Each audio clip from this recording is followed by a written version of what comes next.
Okay, hi guys. This is chapter 3 of Ink on His Fingers. Unwilling Apprentice. Upstairs in his room, Hans brooded at his desk. If only he could on to school. If only father hadn't loaned that money. If only father hadn't died. For something to do, Hans opened the leather pouch and spread out the slender type sticks. He ran his fingertips along their grooved metal tips. On an impulse, he took a sheet of paper from his desk, dipped one finger into a squat bottle of thick red ink, and swabbed it on one of the metal tips. He pressed the metal on the paper. An F stood imprinted as carefully outlined as if it had been written by a scribe. Entranced, Hans printed letter after letter at random in the uneven sprawl across the page. Sometimes the ink smeared, but he managed to print several words. More and more pleased, he lost himself in the magic of instant lettering, so different from tracing each letter with a pen. Else ran in. "Look what we found in Father's old wooden box." She gave Hans a sheet of parchment covered with Latin words, evenly spaced across the page in black ink. Marguerite brought the box in. "There's something else in here," she said. "I can hear it rattle." Hans pushed in pride until a thin partition gave way. While his sisters squealed in excitement, Hans lifted out 2 more sheets exactly like the first, and several rolled up smaller sheets. Mystified, he examined the duplicate sheets. All 3 had been inscribed with the same words. Hans recognized a Bible passage. "In the beginning was the Word, and the Word was with God, and the Word was God," the page began. "It's from the Bible, isn't it?" Marguerite had made Hans teach her how to read, but she read mostly from the prayer book. Hans nodded, puzzled. Why would a scribe copy 3 pages exactly the same way? Scribes at the monastery copied page after page. Were there 3 different scribes at work? No. There wasn't a hair's difference on any of the words on all 3 sheets. 3 different people couldn't write that much alike. Baffled, Hans unrolled the other sheets. On one, he found the names of his father's customers, their orders, and the price they paid. On still a smaller sheet, he found a note written in father's painstaking writing under a date 2 months before he died. Mainz, April 8th, 1452. "I have today confirmed at most remarkable miracle, God's word in multiple. The handwriting of God himself, yet without employing reed or stylus. In secret doth God his wonders perform, and in secret have I this day loaned the sum necessary to perfect this art. I shall not name the man, for his work must be hidden until God commands it to come forth into the full light of day." Hans ran downstairs with the papers and spread them out on the table by the kitchen fireplace. Mother examined them with a tiny frown of puzzlement. "Hans, I've just remembered something," she said. "When your father was in his last illness, he kept talking about his secret partner. I didn't pay much attention, thinking it was the fever." "Oh, Mother, he must have meant the loan. Don't you know anyone he may have loaned money to?" Every time he thought of the loan, hot resentment choked Hans. She pursed her lips in thought.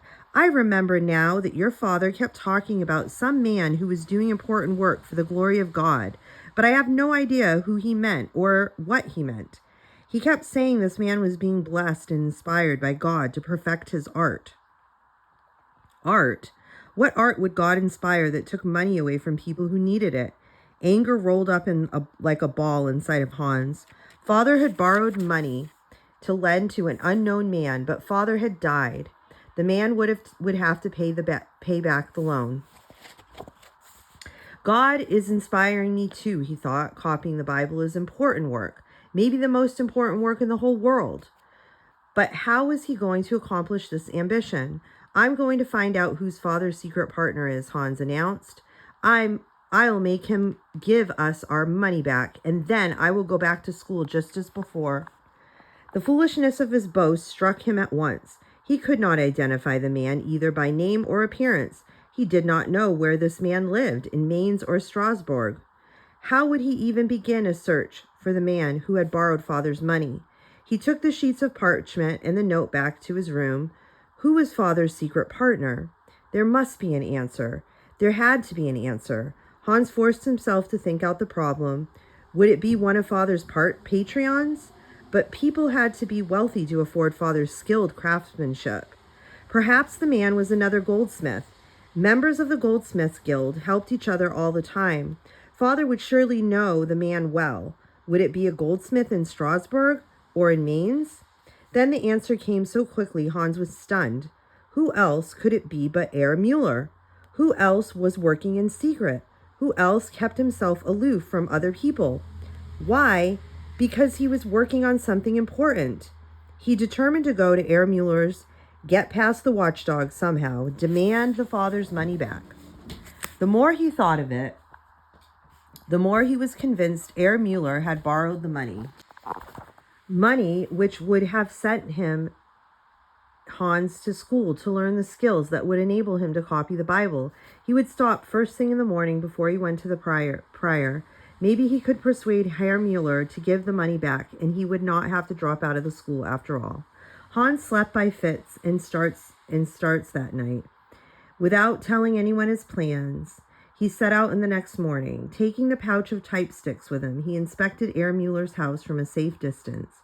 Did he really have the courage to knock at the old man's door? The dogs were outside this morning. That helped. But the tall, narrow house seemed to be waiting for something to happen. Hans walked slowly. What if he were making a foolish mistake? Would Herr Müller set the dogs on him? Hans faltered. Perhaps he would be better to go on to school and talk to the prior first. Still, he might just knock and see what happened. But he couldn't force himself to lift his hands to the knocker. Ashamed, he ventured to a quick glance at the lower casements. With a shock, he realized someone was peering out. From inside, the deep growl of the watchdogs warned him they were alert. Herr Müller shouted something to them. Hans started to leave. He heard the front door open and with an effort kept himself from turning around. He tried to shape his lips into a whistle, but no sound came out. You boy. Hans fled. Behind him, the old man's voice quivered with anger. Stop! Where do you think you're running off to? Hans whirled, heart pounding. Herr Müller, in the work apron, full sleeves, pushed back, beckoned to him with an imperious gesture. Shame burned Hans' palms. This was no way to face situations. Here he was, fleeing as if he were some kind of thief. He started back, his face hot red. He had to admit to himself that he was trying to run away from something unpleasant. Glad for an excuse to approach the house, yet worried, Hans approached Herr Müller. Whatever happens, I won't go inside, he told himself. Come closer, Herr Müller ordered. Hans hesitated. All the stories the neighborhood had told about the eccentric old man swarmed through his mind. I can't, sir. And why not? Your dogs, sir. My dogs only attack on command. If you don't come, I'll let them loose. Hans saw the watchdogs in the narrow hallways straining at their leashes. He could not keep his gaze off their drooling, slavering jaws. Were you looking for me? Well, yes, not exactly, sir. Hans has never been so close to Herr Müller before.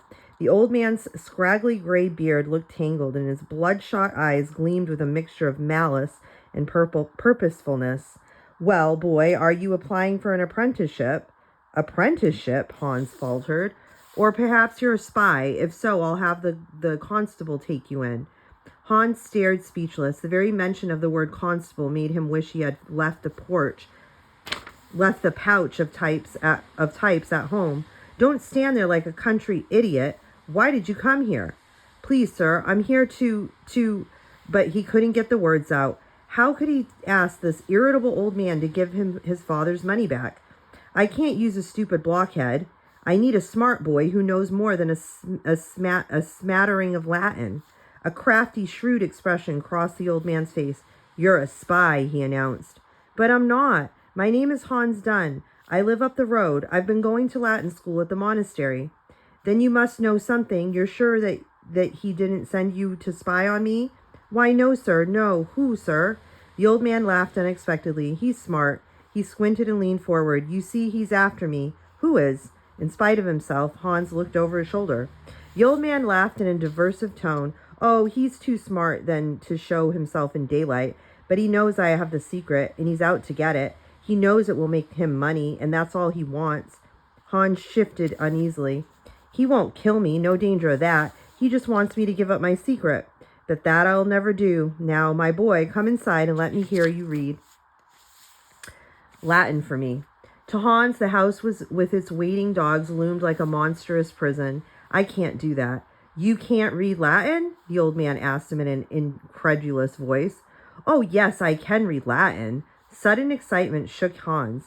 His new friend Ulrich would leap at the chance to explore this house. What he could tell Ulrich when he saw him again. I'll try. Follow me, Herr Mueller said. Yes, sir. Hans followed Herr Mueller through the dark passageway, down steps into a basement room. Coals gleamed from a corner fireplace, making fitful shadows on yellow walls.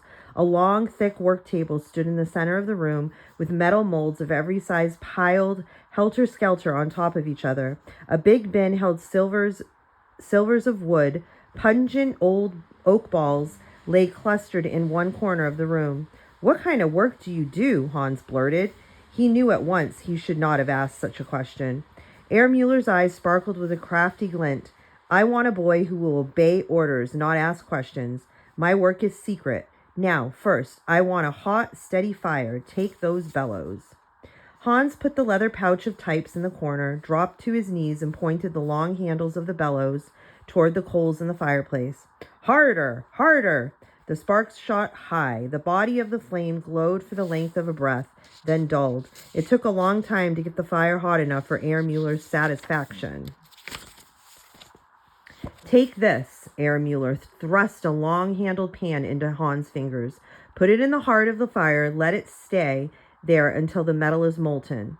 Moving back and forth like a crab, the old man poured hot metal in a mold, gave it a quick shake, and forced the metal into every cranny. Hundreds of tiny curves and grooves had been carved into the metal.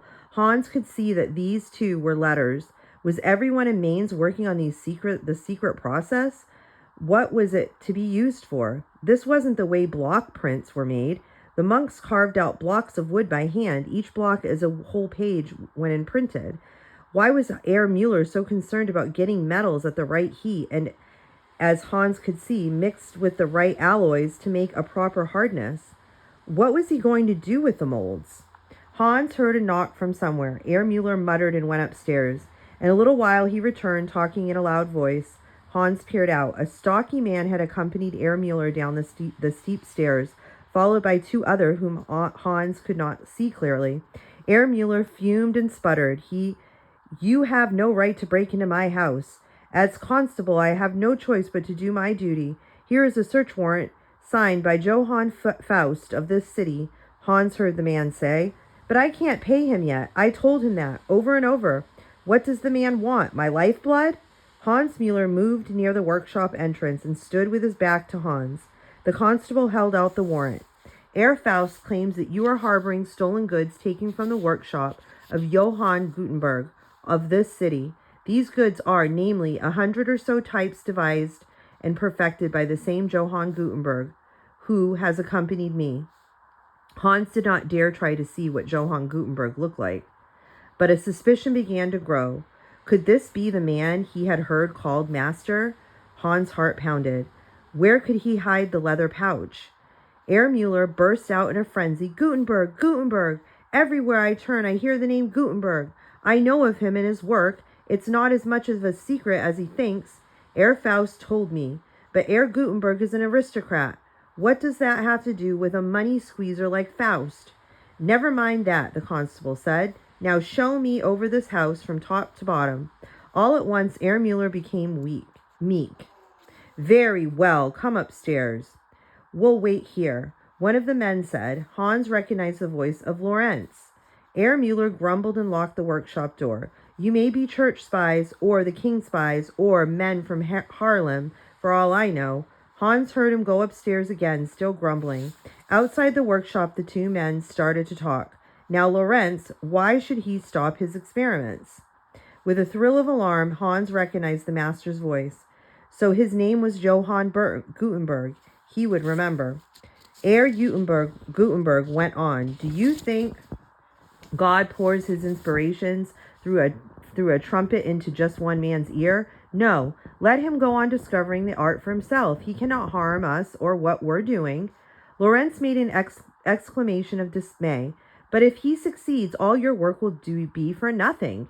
Herr Gutenberg laughed. No man can prevail against God's will, Lorenz. If he succeeds, it will be God's stamp of approval. Stamp of approval? That's good. That's very good, Herr Gutenberg. You and your jokes. But what do you know about this Herr Mueller? Only that he has been working almost as long as I have on the art. He's a goldsmith in good standing in the guild. Other than that, he seems to work alone.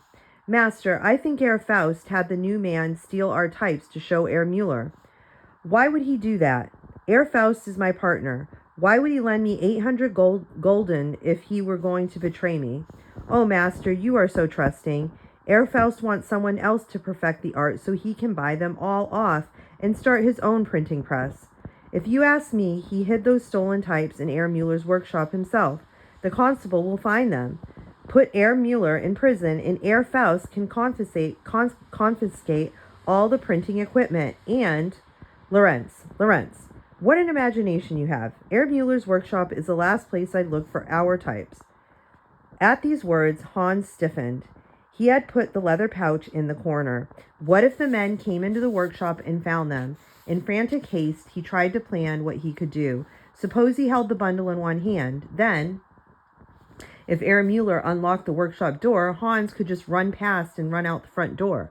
But what about the dogs? They were chained, he reminded himself.